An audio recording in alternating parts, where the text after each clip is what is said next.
시간 예배 자료 나오신 우리 성도님들 주 안에서 사랑하고 축복합니다. 이 시간 응답의 시간이 될 줄 믿습니다. 예전에 어떤 성도님이 저에게 와서 이렇게 물어보았습니다. 목사님은 모태신앙이라 교회 나가는 것 때문에 핍박 당해보신 적 없으시죠? 물어보는 겁니다. 그때 저는 이렇게 말했습니다. 있습니다. 저는 교회 안 나가면요 어머니한테 혼나고 핍박당했습니다. 네. 교회 때문에 핍박당한 건 맞죠. 교회 안 나가서. 근데 남자들, 요즘은 모르겠지만 남자들이 이제 군대를 가게 되죠. 이제 군대를 가게 되면요, 신앙생활하는 것이 그렇게 또 쉽지만은 않습니다. 요즘은 어떤지 모르겠어요. 저 때만 해도 눈치를 봐야 됐어요. 눈치를. 못 가게 하진 않아요. 그런데 은근히 구박하죠. 갈굼당하죠. 은근히. 음. 주일에 교회를 가면요, 이제 눈치를 줍니다. 그래서 이등병 때 주일 예배, 그리고 수요일날 저녁 예배, 이렇게, 드리러 가게 되면요, 이제 고참들이 그렇게 얘기합니다. 이등병이 빠져가지고. 그죠? 빠졌다고 그러죠. 그래도 굴하지 않았습니다. 그래서 예배 드리러 가기 전에는요, 소대의 모든 일을 내가 할 일들을 완벽하게 해놓고 가야 돼요. 혹시라도 책 잡히거나 또 나로 인해서 또 다른 사람들이 얼차려 받거나 분위기가 험해지지 않도록 정말로 완벽하게 해놓고 갔습니다. 그리고 토요일 날에는요, 주일 날에는 거의 이제 교회에서 교회 주일학교도 있어요.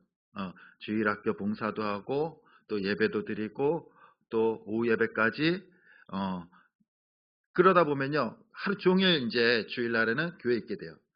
그러면요, 주일날 해야 될 일들을요, 언제 다 하냐면요, 토요일 밤까지 다 해요. 그래서 토요일날, 보통 취침 시간이 뭐 10시만 하잖아요. 저는 군대에서 토요일 10시 전에 취침해 본 적이 없어요. 12시, 1시까지 내가 할 일들을 다 맞춰놓고, 완벽하게 해놓고, 그리고 주일날, 예배 드리러 갔습니다.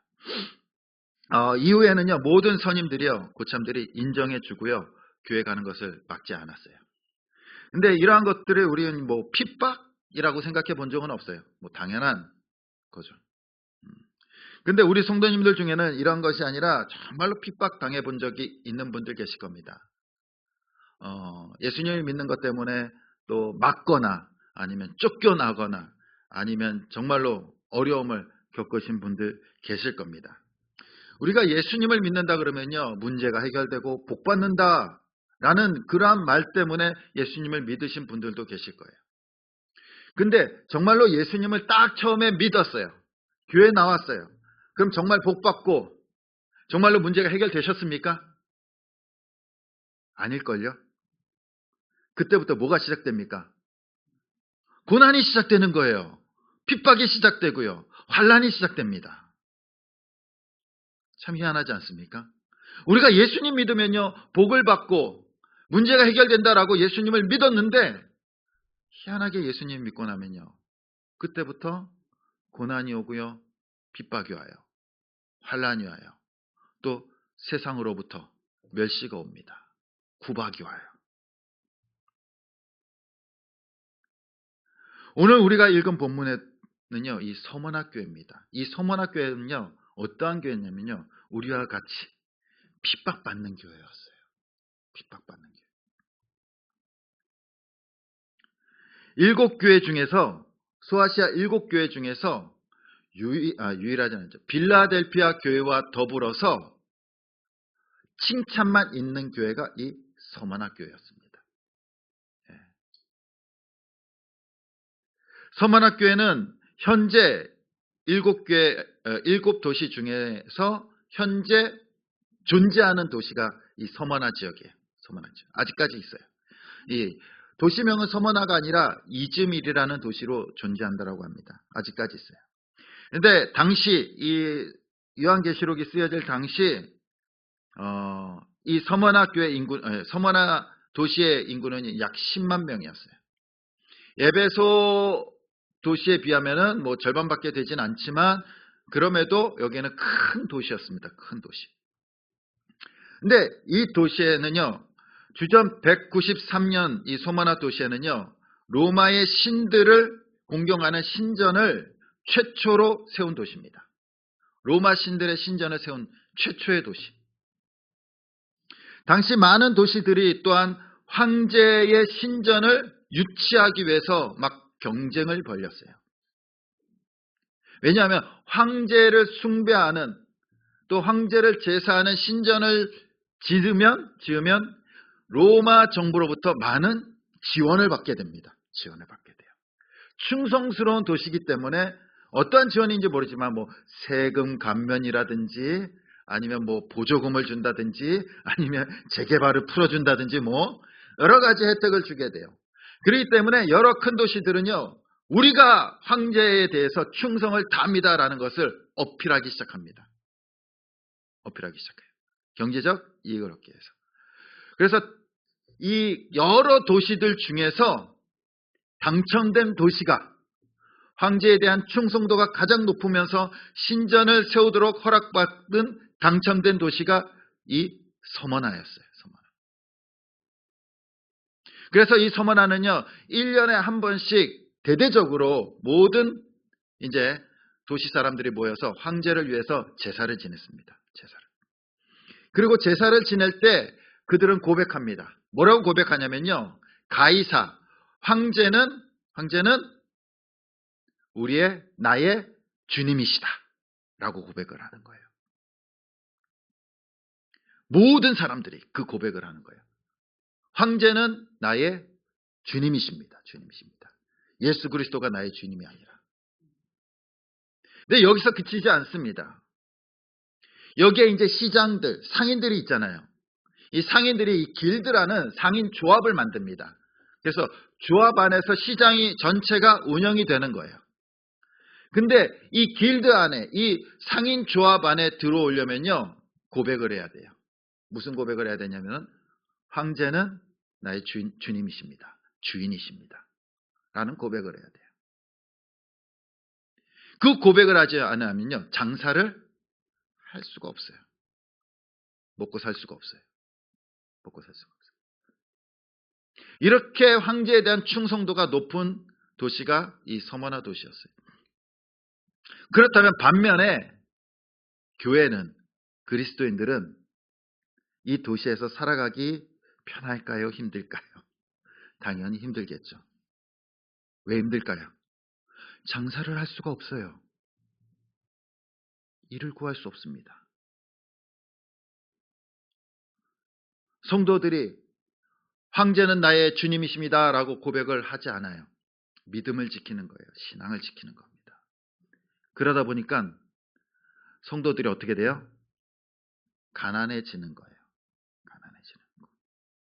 가난을 각오하고 궁핍함을 각오하고 신앙을 지킵니다. 그래서 9절에 주님께서 이렇게 말씀하시는 겁니다. 내가 내 환난과 궁핍함을 알거니와. 너희의 어려움들과 너희가 가난한 것을 내가 안다라는 거예요. 가난. 그래서 교회는요, 옛날 말로 하면 찢어지게 가난했어요. 찢어지게. 지금 당장 먹을 것이 없고 굶어 죽게 되는 상황입니다. 굶어 죽게 되는. 그럼에도 불구하고 그들은요, 황제는 나의 주님이시다라고 고백하지 않아요. 신앙의 절개를 지킵니다. 서머나 지역에서 그리스도인들은요, 경제 활동을 할 수 없습니다. 그들은 굶어 죽기를 각오하고 신앙을 지킵니다. 또한 그들의 환난은요, 여기서 끝나지 않아요. 황제 숭배로 인해서 종교적인 핍박 또한도 가해집니다. 경제적인 어려움과 종교적인 핍박. 다시 9절에 보면요, 이렇게 말합니다. 내가 내 환난과 궁핍함을 알거냐. 실상은 내가 부유한 자니라. 자칭 유대인이라 하는 자들의 비방도 알거니와 실상은 유대인이 아니요 사탄의 회당이라 라고 말합니다. 유대인이 등장을 해요. 당시 유대인들은요, 유대가 멸망하면서 망하면서 로마 전 지역으로 흩어지게 살게 됩니다. 그래서 디아스포라 유대인이라고 해요. 흩어진 유대인들. 근데 유대인들이요, 모이면은 뭘 만드냐면요, 회당을 만들어요. 회당을. 회당에서 예배를 드리고요, 그리고 가르칩니다. 신앙을 가르쳐요. 신앙을 가르쳐.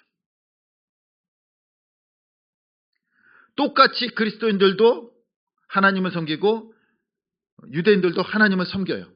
똑같은 하나님을 섬깁니다. 그런데 이 유대인들이요, 이제 모여가지고 뭘 하냐면요, 우리는 하나님을 섬깁니다 하면서 그리스도인들을 고발해요. 고발해. 자, 같은 민족이고 같은 하나님을 섬기는데 고발합니다. 그 유대인들은요, 우리는 하나님도 섬기고 가이사도 우리의 주님이시다라고 고백하는 거예요. 그러면서 로마 정부에서 우리는 저 그리스도인들과 다른 사람들입니다 하면서 회당에 모여서 같이 예배드리다가 저 사람이 그리스도인이야. 그러면 어떻게 해요? 저 사람 그리스도인입니다. 고발해버리는 거예요. 그러면요, 그 그리스도인들이, 교회 다니는 사람들이 어떻게 돼요? 끌려가고 사자밥이 되거나 화형에 처해지게 돼요. 그래서 9절 말씀에 뭐라고 얘기합니까? 자칭 유대인이라는 자들의 비방도 알거냐. 실상은 저들은 유대인이 아니야. 뭐라고 말씀하시면 사탄의 회당이라고 말씀하시는 거예요. 그들이 모여있는 회당은. 옛날로 말하면요, 일제시대 일본 압자가 되어서 같은 민족을 어떻게 해요? 고발하는 거예요. 고발하는 거예요. 그래서 하나님께서 그들을 사탄의 회당이라고 강하게 저주하십니다. 그리고 그들에 의해서 고발당한 그리스도인들은요, 개종을 강요당합니다. 야, 너 가이사를, 황제를 주님으로 고백해. 해. 안 하면요, 죽는 거예요. 핍박당하는 겁니다. 이러한 경제적, 종교적 탄압을 보면서 그 당하고 있는 그리스도인들은 어떨까요? 너무나 답답합니다. 숨 쉴 구멍이 없어요. 숨 쉴 구멍이 없어요. 믿고 있는 유대인들도 우리를 배신하고 경제적인 활동도 없고 우리는 가난하고 매일매일 끼니를 걱정해야 되고 굶어 죽어가거나 굶어 죽지 않으면요, 화양당하거나 사자밥이 되는 거예요. 맹수의 밥이 되는 겁니다. 너무나 답답하고 가슴이 짓누르는 듯한 고통을 당하고 있는 겁니다. 그래서 세상에서 보면요, 이 서문학교회는요, 매력적인 교회가 아니에요. 하나도 매력이 없어요. 성도들이 다 가난하죠. 볼품없죠. 주목받지 못합니다. 화려한 건물도 없어요. 교회 가니까 부자도 없어요. 사람도 그렇게 많지 않습니다. 그리고 저 교회 다니면요, 고발당해서 죽는 거예요. 숨어서 예배드립니다. 핍박과 죽음을 기다리고 있어요. 교회가. 만약 이 땅에 그런 교회가 있다면 여러분들 거기에 등록하고 다니시겠습니까? 다니시겠습니까? 거기 가면은 맨날 핍박이 있어. 내가 맨날 손해봐야 돼. 내가 맨날 상처받아야 되고 내가 어려움을 겪어야 돼. 내 물질을 다 잃어버려야 돼. 내 명예도 잃어버릴 수 있어. 그 교회 가면. 그 교회 가시겠습니까? 다니시겠습니까? 서문학교회가 그런 교회였어요. 그런 교회. 주님께서는 그들의 고통을 너무나 잘 아십니다. 그래서 그들을 10절에 보면 위로하십니다. 우리 10절 말씀 같이 한번 읽어보겠습니다. 시작.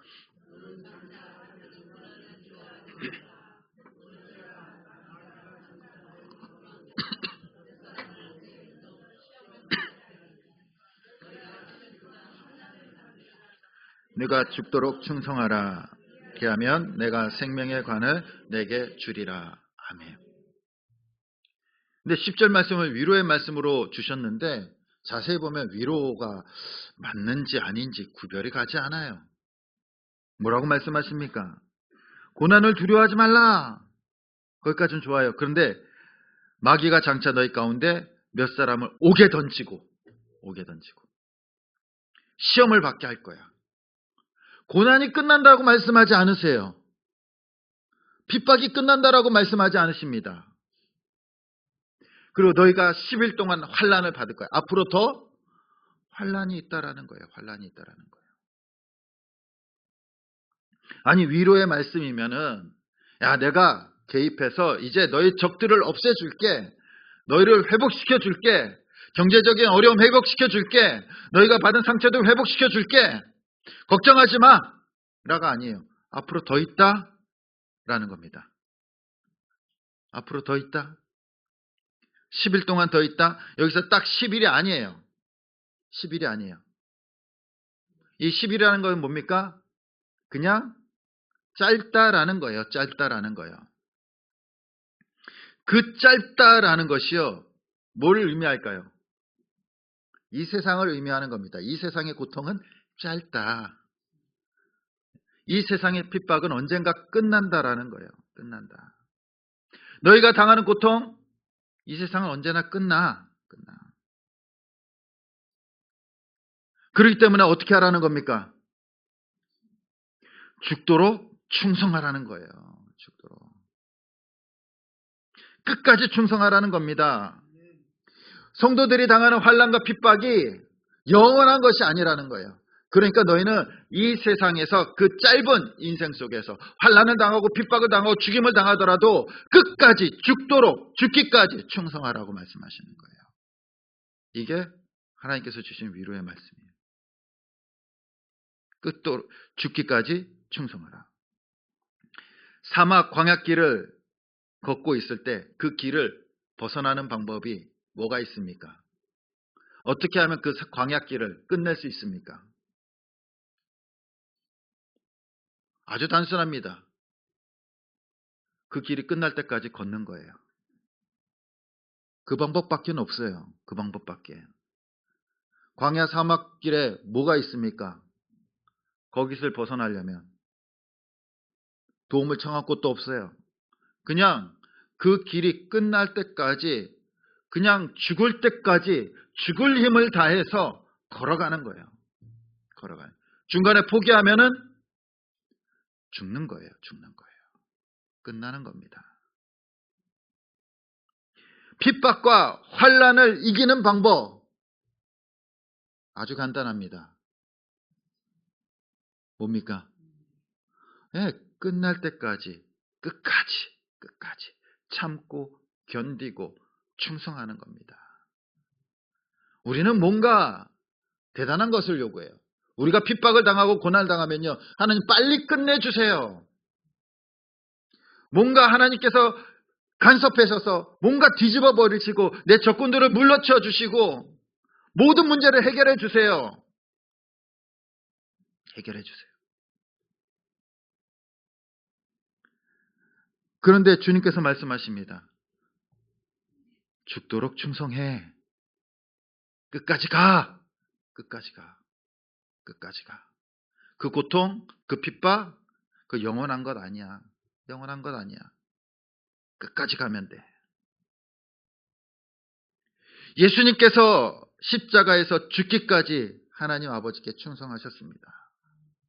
만약 예수님께서 죽기까지 충성하지 않으셨다면 우리에게 생명도 없고요. 그 십자가의 승리도 없어요. 중간에 멈추셨다면.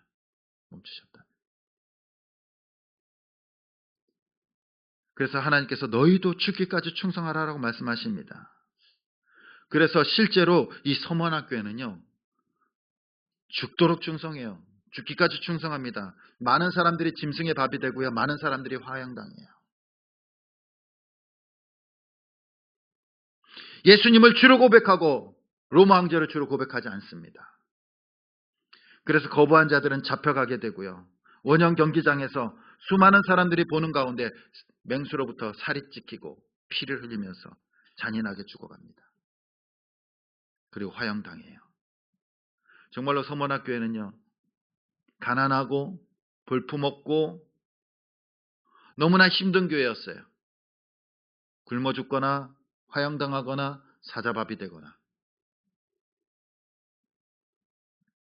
그러나 그 교회는요. 죽기까지 신앙을 지키며 충성합니다. 그리고 주후 186년에 이제 그 폴리갑이라는 사람이 그곳에서 이제 목회를 하게 됩니다.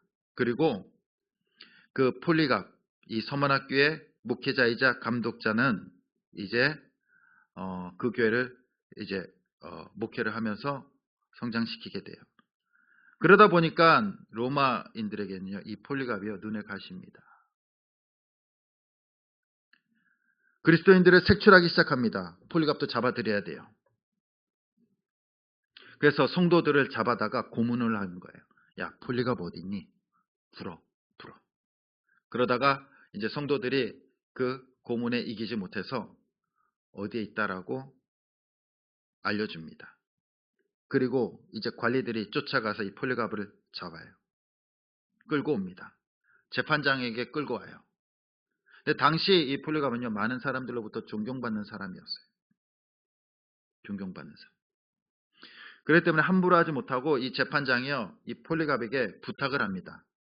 선생님, 딱 한 번만 가이사 황제가 주님이시다라고 딱 한 번만 고백하십시오. 요번 딱 한 번만 하면요, 다음부터는 안 해도 돼요. 안 해도 돼.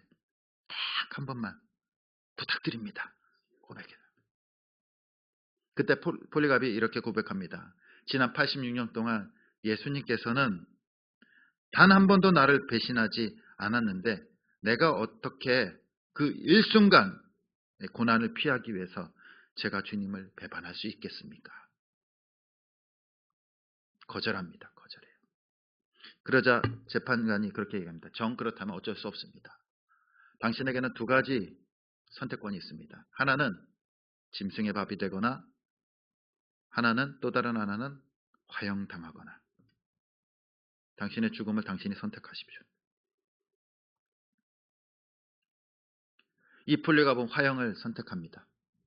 그리고 그는 이렇게 얘기합니다. 지금 1시간짜리 화형으로 나를 위협하는데 나는 이 1시간만 참으면 됩니다. 그러나 당신들은 훗날 악인을 위해 준비된 영원한 불에 들어갈 텐데 당신들은 어떻게 하시겠습니까? 라고 물어봅니다. 그러면서 폴리갑은요, 화형을 당하게 됩니다. 믿음의 절개를 끝까지 지켜요. 영원한 것을 위해서 1시간의 그 화형을 견뎌냅니다. 그리고 죽음을 선택해요. 우리나라도 이렇게 죽기까지 충성한 믿음의 선배들이 있습니다. 일제강점기 때 일본은요, 우리에게 신사참배를 강요했습니다. 그래서 한국의 많은 교단들이 그 신사참배에 넘어가게 됩니다.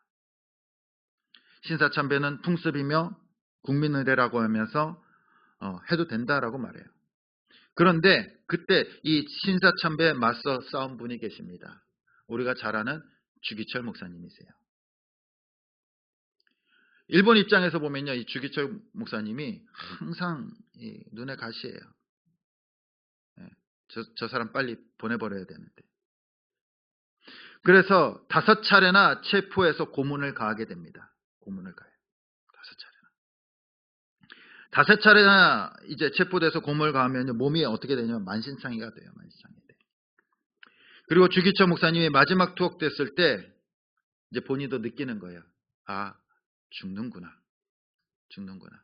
이제 내 생명이 얼마 남지 않았구나. 그래서 사람을 부릅니다. 그래서 유서를 전달해 달라라고 말해요. 그래서 유서를 씁니다. 몸이 너무 부어올라서 터질 지경입니다. 여드레 후에는 아무래도 내가 소천할 것 같소. 어머니 봉양 잘 해드리고 영진, 광조, 자녀들 잘 부탁하오. 그래서 그 유서를요, 사모님에게 전달하도록 합니다. 사모님이 그 유서를 이제 받아들고 읽습니다. 그리고 그것을 가지고 온 사람에게 다시 말합니다. 돌아가서 내 말을 목사님한테 꼭 전해주시오. 그러면서 이 사모님이 말하는데 뭐라고 얘기하냐면요. 아니, 아직도 가정에 무슨 미련이 남아서 이런 편지를 보내십니까? 어서 목사님 갈 길을 가시하고 전해주시오. 그냥 뭐 세상에 미련 남아서 편지하십니까? 그냥 순교의 길을 그냥 가십시오. 걱정하지 마시고 가십시오. 그리고 주기철 목사님은 4월 20일 오후 9시에 숨을 거두고 순교하시게 됩니다. 이것이 죽도록 충성하라는 거 아닙니까? 우리가 세상에서 주님께 죽도록 충성하지 못하는 이유가 뭐가 있습니까? 죽도록 충성하면은 내 잃어버릴 것이 많지 않습니까? 그러나 하나님께서는요, 죽도록 충성하라. 그리하면 생명의 관을 내게 주리라 라고 말씀하십니다. 이 생명의 관은요, 관은 뭡니까? 영생이잖아요. 영원한 복락입니다. 그리고 생명의 관은요, 그 경주를 마친 자에게 주는 거예요. 중간에 주지 않습니다. 경기 중간에 관을 줍니까? 아니에요. 마쳐야지 주는 거예요. 마쳐야지. 올림픽 경기에도 경기를 다 마쳐야지 메달을 주잖아요. 하나님께서 주시는 그 생명의 관도요, 이 세상의 그 모든 경기를 마쳤을 때 주시는 겁니다. 그리고 우리에게 주시는 상급입니다. 우리는 이 땅에서 그 상급을 바라보면서 그 상급을 소망하면서 살아가야 될 줄 믿습니다. 우리가 신앙을 지키면서 세상에서 찢어지게 가난할 수도 있고요, 핍박당할 수도 있습니다. 그런데 주님은 말씀하십니다. 내가 진정한 부유한 자다. 우리가 가난한데, 잃어버린 것도 많은데 하나님께서 말씀하십니다. 너희가 믿음 때문에 고난을 당하고 나를 위해서 당하는 고난, 그 궁핍함, 그래 너희가 진짜 부자라고 말씀하시는 겁니다. 부자라고. 세상의 물질이 부유함의 기준이 아니에요. 주 안에서 있는 자가 진짜 부자라는 겁니다. 영원한 안식과 복을 하나님께서 주실 줄 믿습니다. 이제 오늘 좀 많이 추우시죠? 겨울이 다 지나가고 있습니다. 이번 주 되면은 날씨가 많이 풀리고 따뜻해진다라고 합니다. 근데 겨울이 되면요, 나무에 잎들이 다 떨어집니다. 열매도 떨어집니다. 그래서 언뜻 보기에는 이 나무들이, 겨울의 나무들이 살아있는 건지 죽어있는 건지 구별이 되지 않아요. 그러나 살아있는 나무는요, 열심히 그 뿌리가 움직입니다. 살기 위해서 영양분들을 계속해서 섭취합니다. 그리고 봄을 준비합니다. 날이 따뜻해질 때까지 그 나무는 그 추운 날을 견디는 거예요. 오늘날 교회들이 마치 겨울을 지나는 것 같습니다. 서머나 교회처럼 신앙을 지킨다고 해서 우리를 죽이거나 또한 사자밥이 되거나 고발하는 사람은 없어요. 그러나 세상은요, 우리에게 정말로 차디찬 겨울처럼 다가옵니다. 예수님을 믿으면요, 이상한 눈으로 보기도 하고요, 헌신을 요구하기도 합니다. 더 많은 도덕적인 수준을 요구하기도 합니다. 신앙적인 유혹도 너무나 많습니다. 물질적인 요구, 유혹, 그리고 명예. 그러다 보니까 신앙을 지키기 위해서는요, 포기해야 될 것들도 많이 있습니다.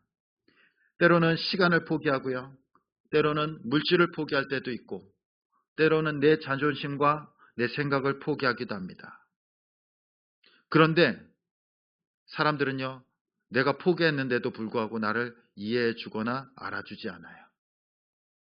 당연한 것처럼 여깁니다. 세상은 우리를 대하는데 겨울처럼 대해요. 차갑습니다. 예수님 믿는다고 예수님 믿으세요 그러지 않아요. 더 많은 것을 요구합니다. 요구해요. 예수님 믿는다며, 교회 다닌다며, 그러면은 더 많이 내, 더 많이 헌신해, 더 많이 일을 해, 더 많이 참어. 마치 우리가 세상 속에 살아가다 보면요, 겨울 같은 느낌을 들 때도 있습니다. 그러나 겨울나무는 그 겨울을 견디기 위해서 활발하게 움직여요. 우리의 믿음도 마찬가지입니다. 세상을 이기기 위해서는요, 그 믿음의 뿌리가 살아있어야 돼요. 계속해서 움직여서 말씀과 기도로 그 영양분을 먹고 그 차릿한 겨울을 견뎌야 된다라는 겁니다. 우리가 이 추운 겨울 같은 세상을 어떻게 지내나 고민될 수도 있습니다. 그러나 견디면요, 반드시 봄은 옵니다. 봄은 와요. 겨울만 있지 않아요. 반드시 봄은 옵니다. 밤이 있으면 새벽이 오듯이 겨울이 지나면 봄은 옵니다. 그리고 그 봄이 왔을 때 우리 믿음이 살아있다면 이제 드디어 잎을 내고 꽃을 피게 될 줄 믿습니다. 주님께서는 말씀하십니다. 고난과 핍박 가운데 내가 네 환난과 궁핍함을 알거니와 실상 내가 네가 부유한 자다. 세상에서 가난하고 세상에서 핍박받고 어려움 겪고 물질과 몸과 시간과 네 인생을 다 버리고 고통당할지라도 네가 부유한 자다. 네가 부유한 자다. 그러니 끝까지 견뎌라. 죽도록 충성하라. 그리하면 내가 너에게 생명의 관을 내게 주리라. 혹시 우리 성도님들 가운데 인생의 겨울을 맞이하는 성도님들 계십니까? 또 세상 속에서 겨울 같은 삶을 살고 계시진 않습니까? 겨울은 지나갑니다. 영원하지 않습니다. 영원하지 않습니다. 겨울이 지나면 반드시 봄은 옵니다. 그리고 우리는 그 겨울 동안 열심히 죽도록 주님 앞에 충성할 수 있길 간절히 바랍니다. 그럴 때 주님께서 우리에게 말씀하십니다. 네가 부유한 자야. 네가 진짜 부자다. 진짜 영원한 상급, 영원한 관이 너의 것이야. 날마다 주님께서 주신 그 위로의 말씀을 가슴에 품고 이 땅에서 고난이 있고 핍박이 있을지라도 하나님께서 주신 그 상급을 바라보며 소망을 품고 정말로 이 차릿한 겨울 같은 세상을 이겨나가고 마침내 봄과 또한 아름다운 열매 맺는 저와 여러분들 될 수 있기를 간절히 주님의 이름으로 축원드립니다. 이 시간 우리 함께